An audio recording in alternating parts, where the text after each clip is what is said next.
The 4-8 Jacksonville Jaguars travel up to the Music City, Nashville, Tennessee to see the in-division rival Tennessee Titans in a Week 14 matchup. Now, the Jaguars are on the bad business end of a horrific streak, a losing streak in the Music City that dates back to 2013. I was a freshman in high school in 2013. Let me know down in the comment section below before I introduce our guest. What were you doing in 2013? That was almost a decade ago, the last time the Jacksonville Jaguars saw a win in Nashville. But with that out of the way, let me introduce our guest, Mr. Titan. How are we doing tonight? What's up, man? Oh, that's I didn't even know about that stat. That's interesting little stat you brought up there. So Oh, thank you for that. 2013. Holy hell. So absolutely, yeah. What were you doing in 2013? I was in Florida State, man. I was in college, and yeah, some good times, but wild.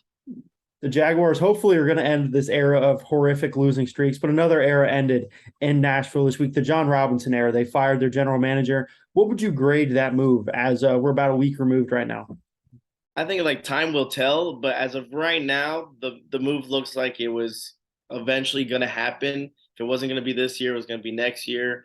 But overall, I think Amy Adams Strunk, our owner, wanted to see something change. Like we have a really talented roster for us to be kind of like Mike Rabel says in the crossroads right now. Don't know. This team doesn't really have a true identity. Yeah, we like to run the ball, but we can't run the ball well. Uh, Wide receivers like a little questionable. So again, that's what his main thing was getting this roster up to date and a good enough roster to make it to the AFC Championship. I mean, the roster is not good. The roster is not good. I'm not gonna lie, man. I mean, I'm a big fan. I love the Tennessee Titans, but um, I mean, could we make the playoffs? I think we win the division. I mean, it looks like that's what's gonna happen, but I mean, it could be like last year. We get bounced out in the first round, and John Robinson, one of the bigger moves he made was trading AJ Brown last year in the draft. Obviously, they pick up Traylon Burks to kind of fill that void. Traylon Burks has been kind of hit or miss, hasn't played in a bunch of games. Outside of the obvious talent drop from losing AJ Brown, has there been anyone that's risen up to kind of fill that gap that AJ Brown left? no, absolutely not. And then you saw that from the offseason. I mean, it was a big glaring hole for wide receiver. Again, that's probably one of the weakest, other than his offensive line. It's probably one of the weakest things this team has is that wide receiver core is just not as talent. You kind of put all your, all the weight on a rookie to Mm-hmm. kind of pick up AJ Brown's his things. I mean, you got Westbrook Akina, which is his second year. I wouldn't even say he's a decent, wide receiver. He's okay, but he's still coming into his own. Mm-hmm. Again, we have the veteran Robert Woods, which hasn't really made a big splash in wide receiver. Didn't look like he has that veteran leadership. There's times where he's in the game, and then times where he might not even get a touch or two, or a pass thrown to him. So again, this wide receiver core is it's flimsy. And it's hard. It's hard. I mean, if you don't get Derrick Henry running, getting him going early, kind of open up the play action pass. There's no threat in the air. Mm-hmm. Let me tell you. Derrick Henry is clearly on his way to a Hall of Fame career. The 2,000-yard season, he would have been repeat NFL rushing leader. He was clearly on his way to that last year prior to his injury. But with that injury, he's coming back from it. Does it seem like he is slowing down? Is the injury taking effect? Is the 300 carries a season taking its final toll on him? I don't think so. I think he actually got slimmer this year, but the difference is that people, again, he's been in the league for long enough that there's enough tape that you can Mhm. see how do you stop Derrick Henry. Plus, like I said before, the offensive line is atrocious. At least our Taylor Lewan, our left starting tackle, went out earlier this year. Trying to fill in that void, trying to switch people around, injuries as well. This Titans team is a very big injury plagued team. I mean, it was probably the highest last year of injuries. So we still have the injury bug and just stopping Derrick Henry. A lot of people are stacking the box, but I mean, they stacked the box last year, but the Mhm. difference between that was there was actually a push up front on the offensive line. Unfortunately, we don't have that. We're getting pushed back. And instead of once Derrick Henry gets that third step, I mean, you guys know, right? It's hard to stop him, but people are getting to him. His first step, his second step, he's not getting that momentum he gets to kind of take off, and I mean, it's working and it's shutting down, our run game. And like I said, there's been a couple games already. I think he had 30 yards against the Bengals. He had 27 against the following team. So people have been figuring him out, and it's hard. I don't think the injury has anything to do with it, though. Ryan Tannehill, I've been a big doubter in his ability. I thought he kind of leaned on AJ Brown. I thought he leaned on Derrick Henry. I thought it was just the fact that he didn't have those two in Miami, and that's what led him to be such a great quarterback now. They draft Malik Willis. Do you finally see that his ride is coming to an end and it's about to be the Malik Willis show, or do you think it's going to be kind of like a Jordan Love situation up in Green Bay where he just continues to ride the bench? He probably continue to ride the bench. What we've seen already from Malik Willis, yeah, we've seen some pros, we've seen some cons. Pros, the game seems like every time he does make a mistake, the next game comes back, he kind of cleans it up. They wanted him the first preseason game to throw the ball more because he was running a lot and stay inside the pocket. He wasn't staying inside the pocket. Second game showed a little bit more consistent on staying in the pocket, trying to let them run their routes and then try to make a complete pass. A couple times he uses his legs and stuff like that. But the cons, I mean, the game's too fast for him right now. The game hasn't slowed down for him at all. Still is not reliant on his arm, more on his legs. Doesn't really read the blitzes, the defenses as well. And again, pocket awareness. Like the minute he hikes the ball, like he's usually scrambling without even be in the pocket for 3 or 4 seconds. So still a lot to learn. I would like him just to kind of be a sponge, soak up everything with Ryan Tannehill in practice, just get as many reps. And like I said, we've seen him a couple times. Again, I was at the Kansas City game for the Sunday night where he started.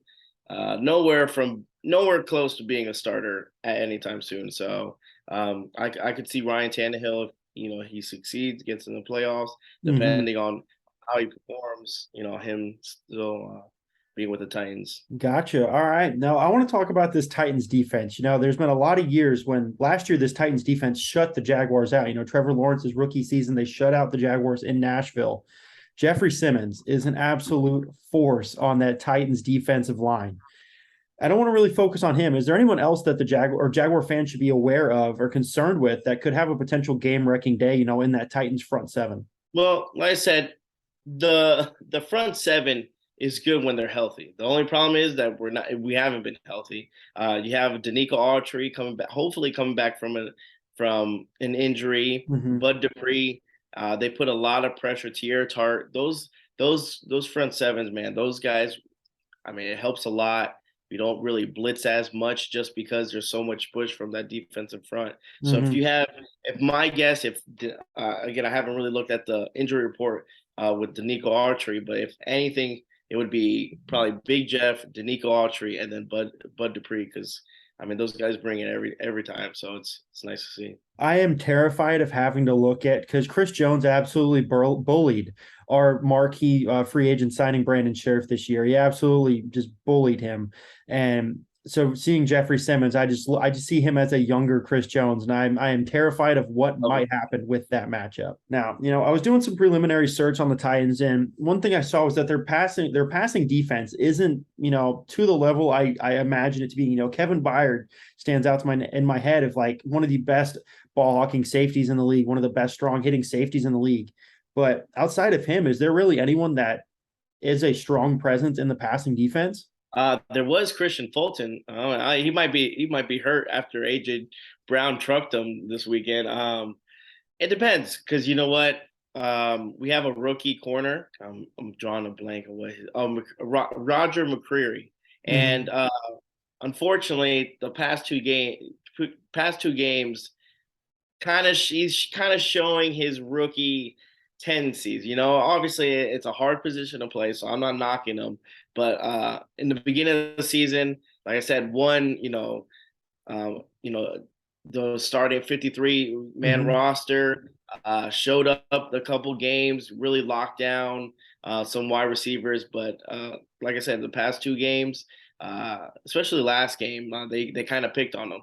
He had a couple pass interferences, a couple holds. You can tell like he was kind of out of control. So Mhm. I would say him if he would get back to form. But Christian Fulton would be another one. But again, the injury bug, I don't know. They said he was listed as a hamstring. So I want to wrap up with one of these two final questions here. Who is someone on the Titans that the Jaguar fans probably aren't familiar with as a whole unit on the team that could probably have a pretty decent impact? I would say the punter.